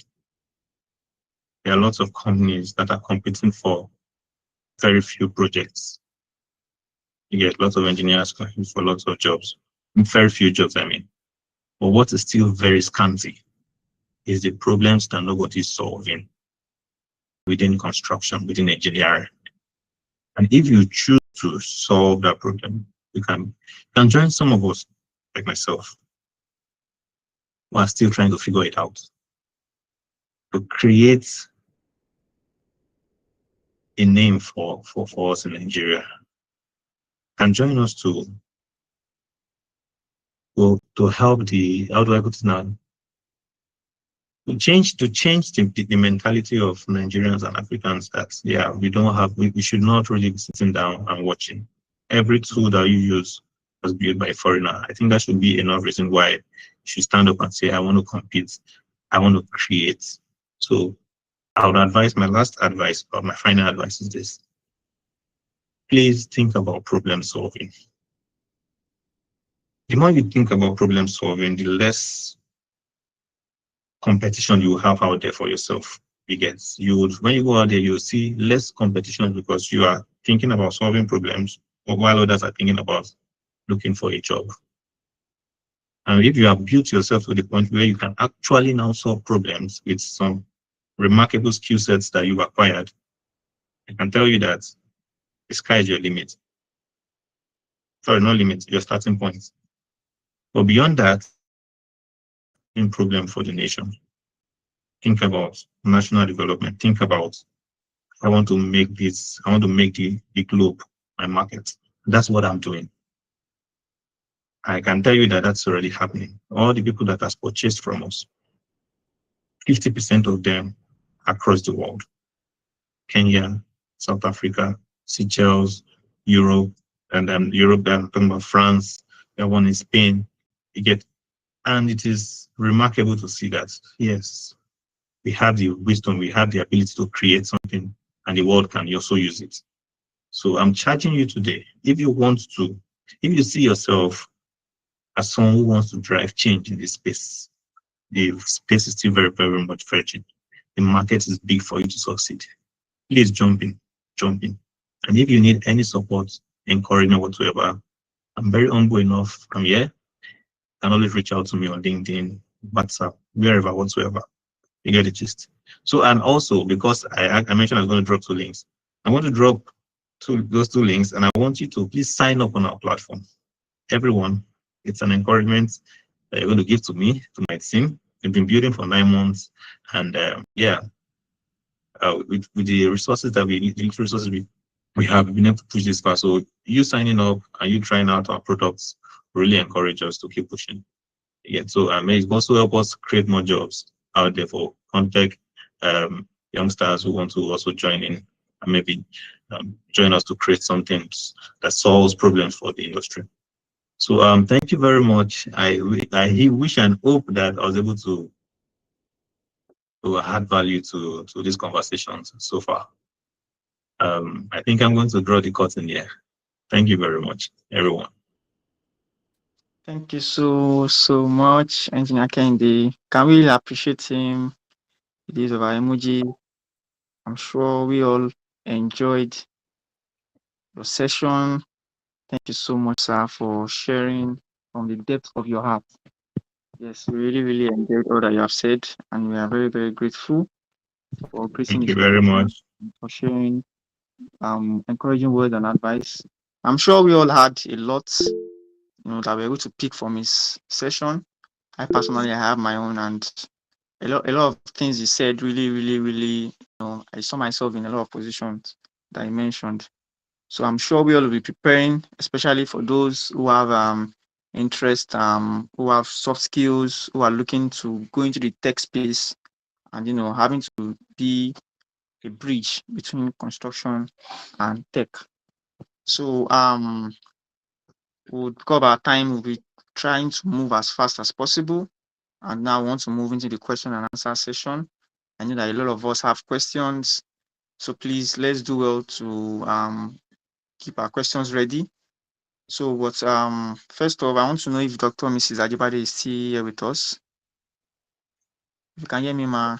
Yes, I'm here with you. Okay, all right. So our other platform, which is YouTube, we have some people who are joining us also on YouTube, and we want this opportunity to appreciate them and thank them for staying with us till this moment. So we want to delve right into the question and answer session. So there's a question that we have a participant from YouTube asking, and the question is related to Dr. Mrs. Ajibade. So person asks that what if my project is not in the field I want to go into? Do I still have to publish? So I think this person is asking maybe the undergraduate project is not actually in the person's field of interest. Is there still need to go ahead to publish a particular? Yeah, okay. If your undergraduate project is not in what you want to, as in what you want to apply for, of course you can still publish it. And there are some. It's not just your main undergraduate project you can publish. Now, for example, this person now, let's say you studied maybe your undergraduate, you worked on structural, you did something structural related, and you are now moving to the environmental aspect. You can still publish your structure and look for a topic that is relating to your postgraduate and write a review journals. Publication is not just about the research. We have publication that has to do with reviews. So you search online, see how to write a review journal, a review paper. Look for materials in that aspect. Look for different materials. You can publish reviews when you review other people that have worked in the area you are going into. I'm just saying that publication is also an added advantage.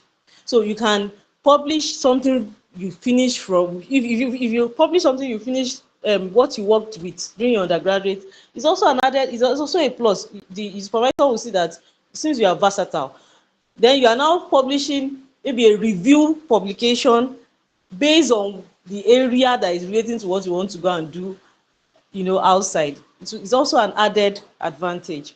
I believe it's clear enough. Can you hear me? Yes, ma'am, I can hear you, and I'm Oh, sure the person who asked that question can also hear you. Thank you so much for your response, ma. So now to our participants here on Google Meet. If you have questions, please can you signify by raise of hands? If you have any questions on any aspect of the program we had this evening, please signify by raising using the hand emoji.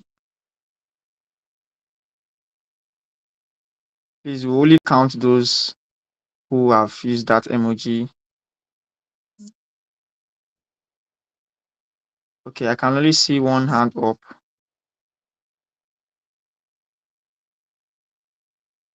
I can only see one person. Lawal Moshood. Do you have a question? Okay, I can see Henry. All right. So before I ask you to go ahead, there will be a link. Okay, the link has been sent already. It's the link to a form, a feedback form. So as many of us that are on this call, please let's do well to fill that form. And if possible, the slides that were used for the program would be sent to you for further study. So please let's do well to just copy the link and fill the form on your browser, and we'll be able to send the slides that were used for your own personal study. So Lawal Moshood, are you there? Just kindly unmute yourself, do a very short introduction, and then ask your question very quickly, please. Lawal Moshood, are you there?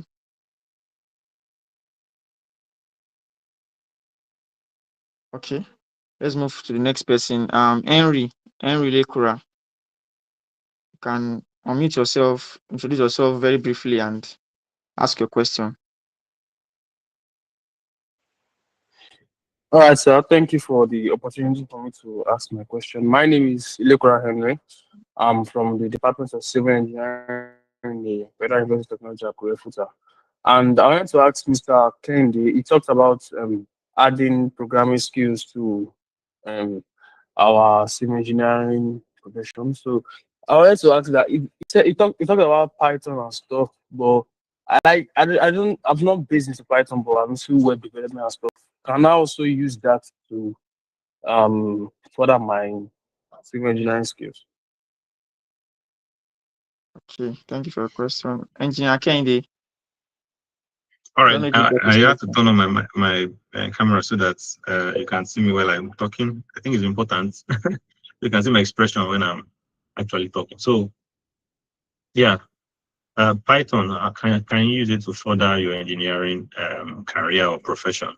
Of course. I actually started off my my programming journey with Python because, of course, it's the easiest language to learn, right? And it cuts across different industry, different use cases. So for Python programming, there are so many things you can do with it. Python is like the basis of machine learning, data science, and data analytics. You get. So you can actually venture into the world of using data within the space, within the profession, to maybe capture insights about what needs to be solved, what can be solved. Uh, Basically, data analytics as a whole. You can use that Python skill to to venture into data analytics for civil engineering. I believe you can do that research yourself, so you can see what are the opportunities for anyone who is doing data science, data analytics for civil engineers. You can also venture into machine learning, AI.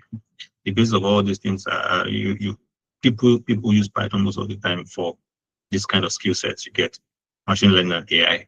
So you can venture into that, and then you have to do research on how or what kind of problems you can solve with that within the profession. You get the gist. And so for me, what I did, I started building plugins with Python. And there's a particular tool called PyRevit. The entire programming language is Python. You get, so I could write an add-on. Before I actually started building real add-ons for Revit, I was using PyRevit, which was basically based off Python to build my add-ons. So the add-ons I could not share with people. So definitely, there's a lot of use cases for Python in civil engineering. You just have to do research, figure out what problem you can solve with whatever skill set you are learning with Python. I think I hope I was able to answer your question. Okay, thank you, sir. I think I also heard him mention web development. Oh, web development, really? Yeah, I don't know if that's Yes. Okay, so now Python can be used for when you're talking about the web, and there are two sides to web most times. You want to narrow it down, like make it very simple. You have the front end side of web development, you have the back end side of development. Front end side would naturally require you to learn skill sets like HTML, CSS, JavaScript. And the back end side, a lot of people use Python for back end as well. So you have to then look for courses that talks about using Python for back end engineering. You get, so Python definitely is useful and will always be useful in any use case, especially web development. So definitely you can use it for web development. You just need to know, okay, what problem are you solving? What kind of app do you want to build?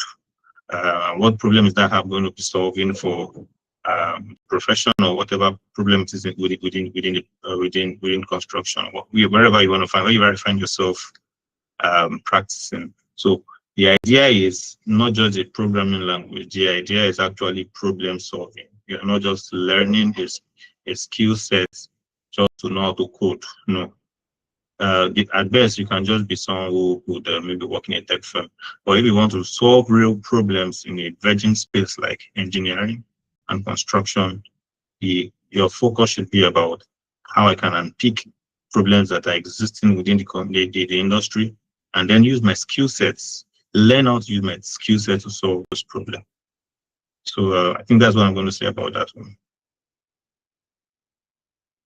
all right. Thank you so much, Engineer Kende. Mr. Henry, I'm sure your question has been answered. Yes, sir. My question has been answered. Thank you, sir. All right. Okay. So do we have any other person who has a question? Kindly signify. If you have a question, kindly signify.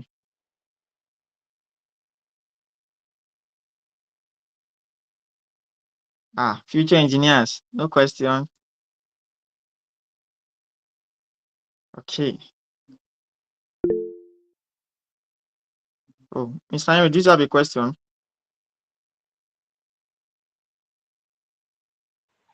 So yes, I do. From what Mr. Kennedy explained about Engineer Python and stuff. Kennedy. Engineer Oh Kennedy. yeah, sorry, engineer. Sorry, engineer Kennedy explained from using Python as backend for websites. I was also thinking that where can I learn Python like full stack? Where can I learn it easily? Learn Python full stack. Okay, when you use the word full stack actually means uh, is a skill set that combines front-end development and back-end development. So if you say a full stack engineer, it means that you're both a front-end developer and a back-end developer. So, like I said before, Python can be used for back-end development. I know Python can also be used for front-end, but most of the time people don't do it. Maybe because it's not scalable for front-end dev, but it's very scalable for back-end development. So if you want to learn Python, if you want to learn Python, like you said, for full stack, I would advise you start from the basics if you've not learned at all. There's this particular website and that is called W3 Schools. That's where I used to learn. Except if you have started learning something, but if you've not at all, you can use this particular link to learn any skill sets, including Python.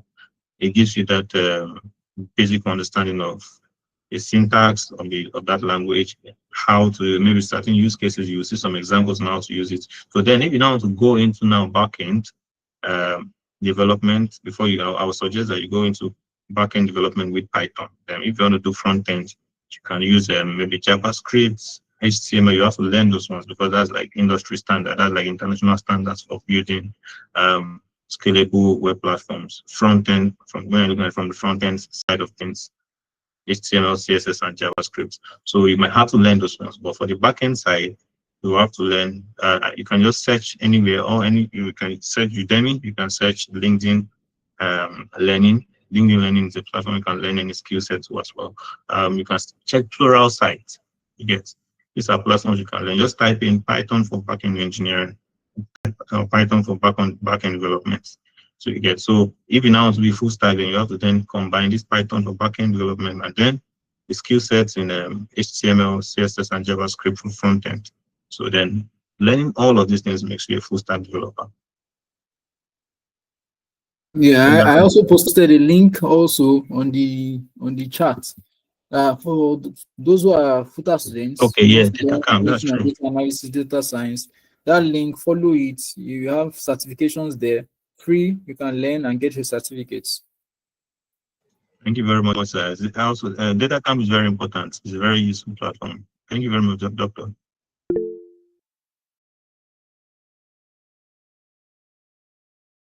I think I've been able. I think that's my answer to his question. If there's any other question. All right. Thank you so much, sir. Thank you, Engineer Kennedy. We are grateful, sir. Let me ask a question. Okay. Please go ahead. All right. Thank you so much, sir. Thank you so much, Ma. So I have two questions. The first question is for Dr. Mrs. Ajibade, while the second question is for Engineer Andrew.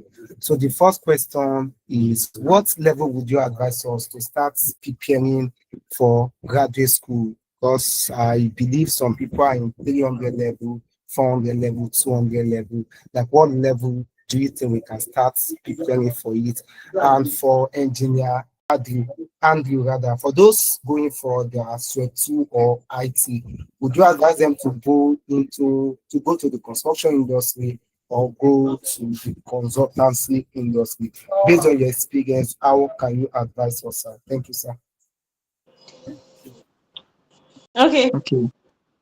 Mr. Jimeto. So, thanks for that question. You can start. Can you hear me?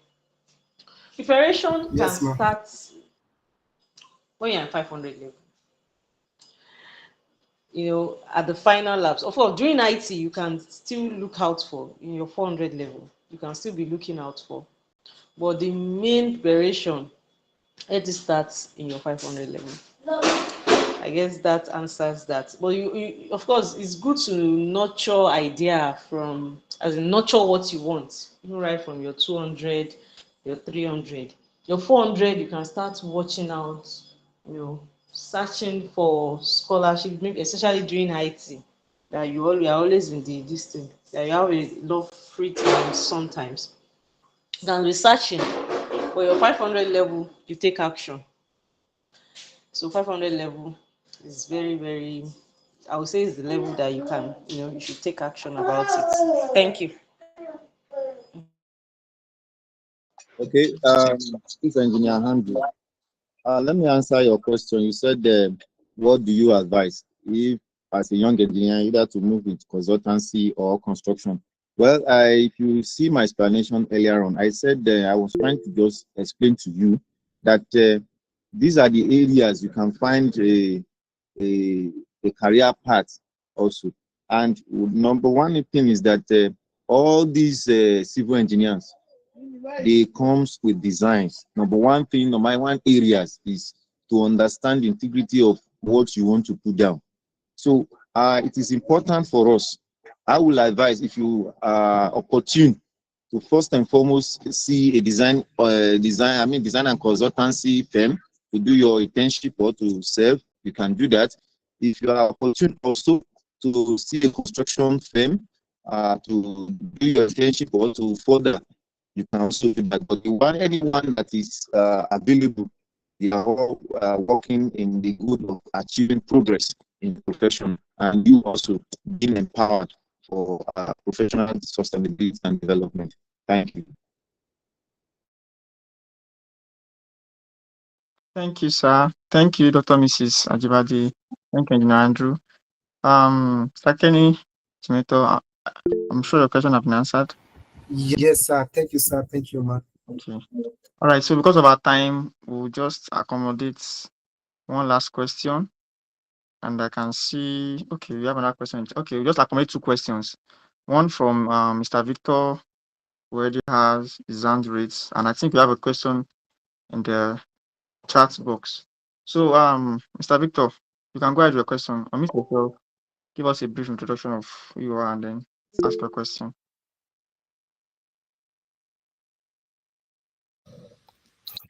All right, good evening, everyone. Good evening. My engineers, Dr. Femi, and every other great engineers that have spoken so far. I was really blessed by this section. I'm Ilori Victor, a recent engineer, a recent grad. And my question is to Engineer Kenny, actually. Of recent, I developed interest in, a few years now, I've developed interest in web development and software engineering. So actually, I haven't really dealt with engineering. I didn't do much project just as you before getting like developing interest in engineering. So my question is, when you started moving into the software phase, you were able to get concepts like you said you started building hard. That was how you started gradually. So like what type of hard zone were you able to create and have enough confidence that I think I'm enough around on this, then you left your job? And like how was the phase like? Builder boost, and how were you to put everything together and like start something? Looking at all the software I was working with, because I did a little model. So when I was working with softwares like Revit and AutoCAD and all these, you see all the tools that you use on this platform, integrating everything, but building it like now learning web development and these things, I really don't see the fusion yet. I really don't see how, okay, I can infuse this coding to create this type of thing that would be able to address this particular problem in engineering. So I don't know if you can throw more light to that. All right. Thank you very much for that very important question. I think I was actually expecting someone to ask this question you asked now, because most of the times, anytime I talk about this kind of topic, and wherever I go to opportunity to speak, I get asked this same question, like, people like these guys are yet to see the fusion, or like you said, the nexus, the merger between these skills and then solving actual problems with the skills in engineering. So for me, I think I had an unfair advantage, and it's really not an unfair advantage if you look at it. The advantage here is this. I was able to practice engineering to a point where I was able to see the problems that existed that can be solved. You get, so it might not look like you might not be able to see how you can integrate that skill set to solve a problem within this space, because possibly you've not really gotten enough exposure to the industry to understand that, okay, these are problems that exist that can be done better. I'm telling you, once you spend some time in the industry and you figure out that, for example, now you're on the construction side, you will see so many inefficiencies, like inefficient workflows that are being done on site, that if you are someone that is very curious and very inquisitive, you'll be asking, can this thing be done better? That is the beginning. When you start asking yourself, can this thing be done better? You're already spotlighting a problem that can be solved. You get, so at the moment, the best that can happen for you now is try as much as possible. Anyone that's listening, please try as much as possible to make sure you're integrated with the industry first, because you cannot solve a problem that you don't know anything about. So it will be very hard for you to actually find that nexus, that merger between your skill set in web dev or what have you, and the industry and the profession.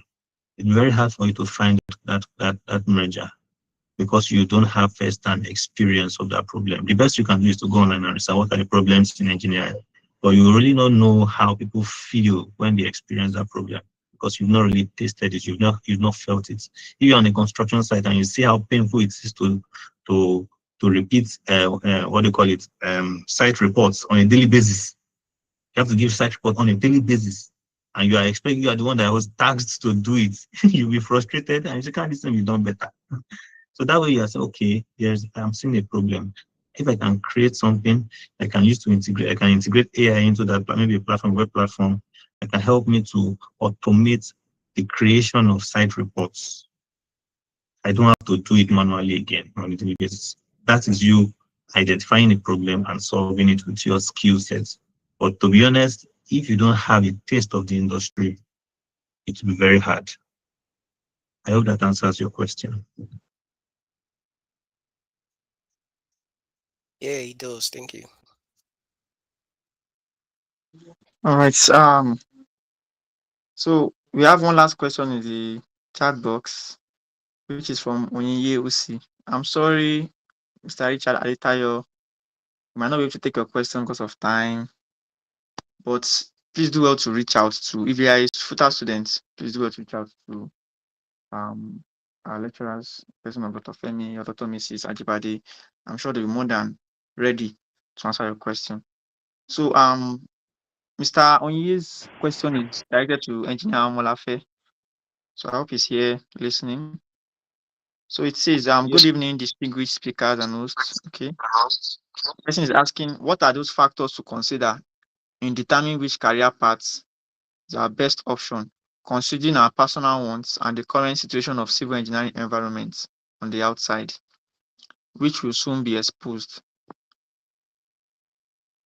Yes, thank you very much.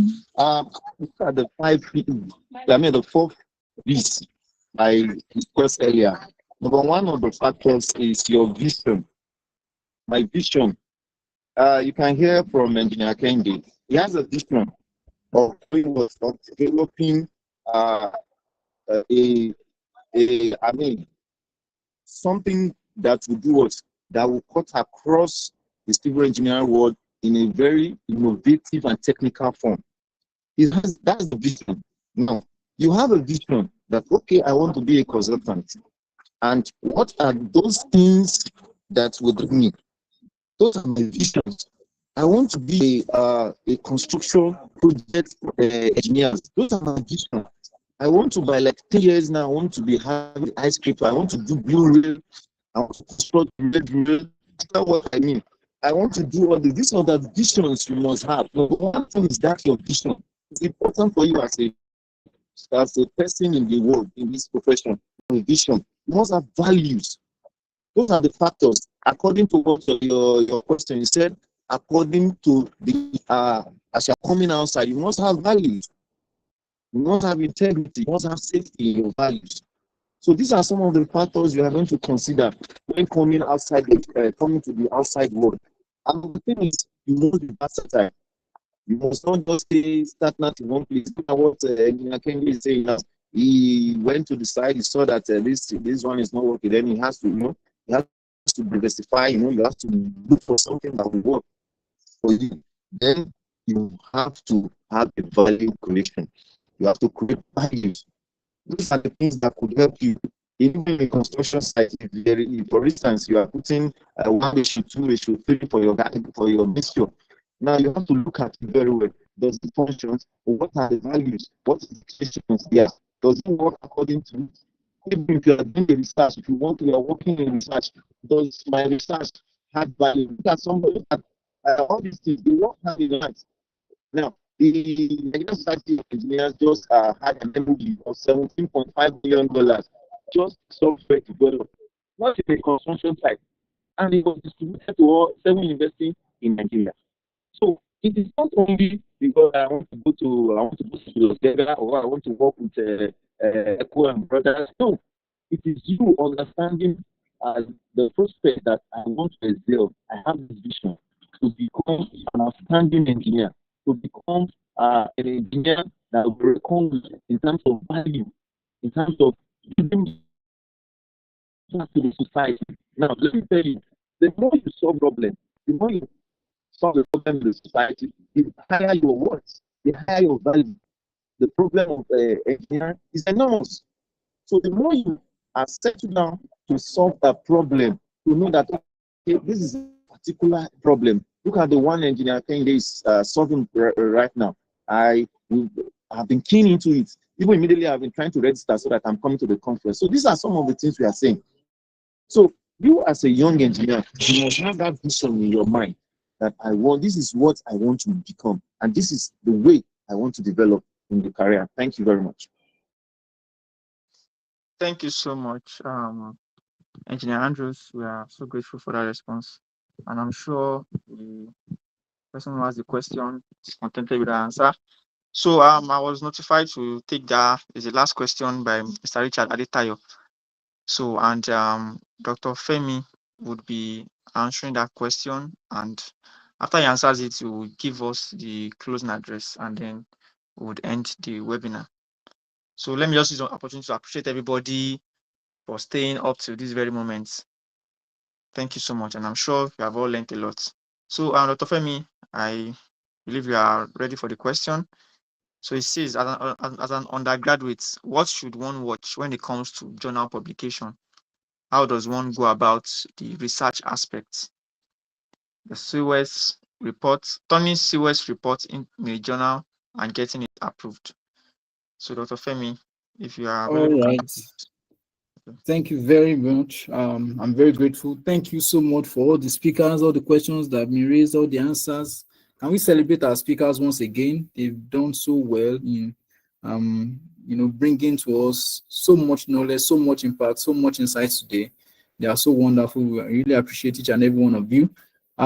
So I'll be rounding up on the last question here, and just a few thoughts to add to that. When it comes to journal publication, you have to really consider so many things: the research content, the quality of the research, the quality of the publication outlets, and then particularly the visibility of the journal.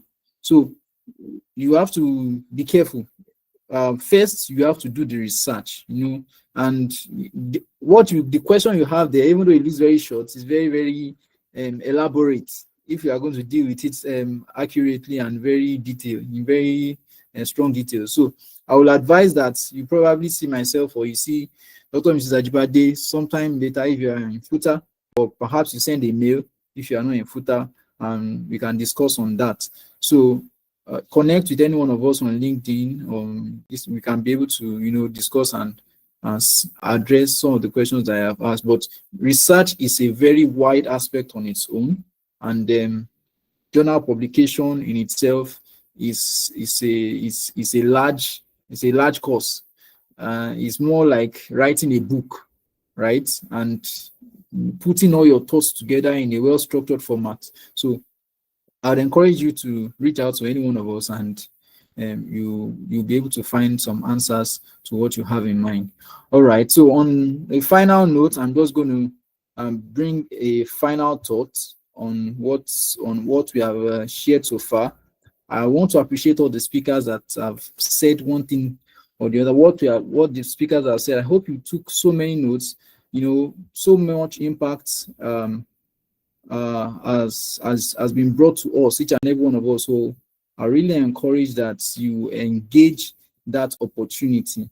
Now I will just share this screen, and that's where I'm going to be stopping. Final words. I just want to steer your heart. Particularly, I want to steer your heart on this field of engineering that you are into. What are you passionate about?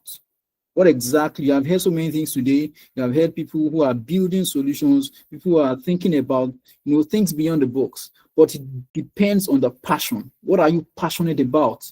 Some of us have, you have heard about, okay, how can I go into research? How can I go into the tech space? How can I go into construction? Can I go into consultancy? It depends on what you're passionate about. What is it that pushes you beyond your current limitations? You must discover it very early. Go right into it, develop yourself, develop your skills, and enter into that and do something tangible. What impact are you going to bring to the table? To your company, to research, to the nation entirely? And I can't hear everybody was saying as he was bringing his final word, he said, what are you going to be, what solution will you be bringing to the nation, to national development? What impact are you going to bring? You are not just in civil engineering to mark time. You have a lot to contribute to the world. There's so much that is yet to be done. AI is there. There are so many things already so many solutions that are needed to be created, and you have something to contribute. Just you need to discover exactly what is that problem that is pushing your heart strongly and saying, yes, you can build a solution on this issue. So discover that particular impact you need to bring to the table. And as Engineer Kenny was saying the other time, he said, look, when you discover a particular sea, and there's nobody who has really dived into it, if you are the first to dive into it, then you're going to be a strong and great impact in that particular area. So discover what particular solution exactly it is that you are here for. Discover exactly what exactly you need to contribute to the engineering profession. Discover the opportunities and solutions you are designed to bring. There are opportunities everywhere, but only available for those who are fit. Note that. Opportunities are available everywhere. You will see many jobs advertised on LinkedIn, many jobs advertised here and there, but it is only for those who are fit. And what makes you fit is your vision and strategic all-round growth. If you don't have a vision and you don't have a strategic plan for your growth, you will not be fit for that space. So there's a space allocated for you, there's a space available, there are opportunities everywhere, but there's a vision you need to have, and there's an all-round growth that must make you fit for that space. So engage every opportunity you have for growth. And finally, you need God. Sincerely, you are going to need God. The race is not to the swift, nor the battle to the strong, nor bread to the wise, nor riches to men of understanding, nor favor to men of skill, but time and chance happens to them all. The fastest runner doesn't always win the race. And note that the strongest warrior doesn't always win the battle. The wise sometimes go hungry, and the successful are not necessarily wealthy. And those who are educated don't always lead successful lives. It's all decided by chance, by being in the right place at the right time. Excuse me, the only person that can make you to be at the right place at the right time is God. Nobody else. You must discover God. It is the grace that comes from the discovery of God that will bring you into spaces that you never imagined before. You must find God, and that's what will make you to find purpose. That's what will make you to find fulfillment in everything you're going to be doing. This is the final word I'll be giving to each and every one of us. I've heard so many things today. I'm just going to be encouraging you, go out there, do as much as you can, be the best you can in whatever it is that you're committing yourself to. And, you are going to see many of you breaking forth in diverse ways. The Lord will bless you all. And I really appreciate the time and opportunity that you have to join the meeting so far and to wait till this time. Thank you so much for joining. Just celebrate yourselves, celebrate each and every one of yourselves. You have done so well. Once again, we celebrate all our speakers. Thank you so much for giving us this opportunity to speak to us, sharing with us your wealth of knowledge and experience. They are so much valuable to each and every one of us. And some links have been posted. Please just engage those links, engage those opportunities. There's a link for a Google form that has been posted. Please just make sure you fill your details in that Google form, and do well to reach out to any one of us as much as you can. And everybody has shared this link. Please make sure you register for that platform. Register on KS Digital Innovations. Get those software available. Grow. Do you understand? And if you are here to find expression, you really don't understand how to bring in your skill, go into the engineering industry and learn. Go and learn under somebody, and don't be too shy to learn. Learn from artisans. If you have artisans around you, learn from civil engineers, learn from constructors. Go to a design firm if you can. Go to a construction site if you don't even have anywhere that you are working presently in as a worker or as a staff. You can learn anywhere you can. Engage every opportunity for your growth, and you have the best from it. Thank you very much for joining. Thank you so much for the time. And I'm going to be thanking particularly Kende Jimeto for organizing the Google Meet and everything. It's been so wonderful. What a wonderful class rep. I also appreciate John Fafure for coordinating this webinar. Can you just celebrate him? These guys have been very, very wonderful. I appreciate Ronti Owe, Victor, who designed the flyer, and Davize. Thank you so much. God bless you all. Have a nice and wonderful evening. So please just feel free. You can chat us, any one of us, any one of the speakers, meet with us on LinkedIn, and we trust that you are going to do the best and be the best. Thank you very much. Have a wonderful evening.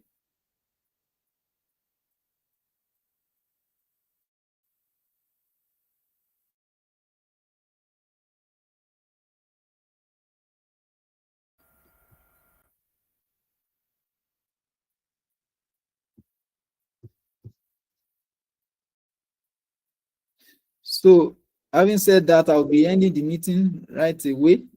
Thank you so much for joining. Please make sure you fill the Google link form so that we can have your details and send the slides.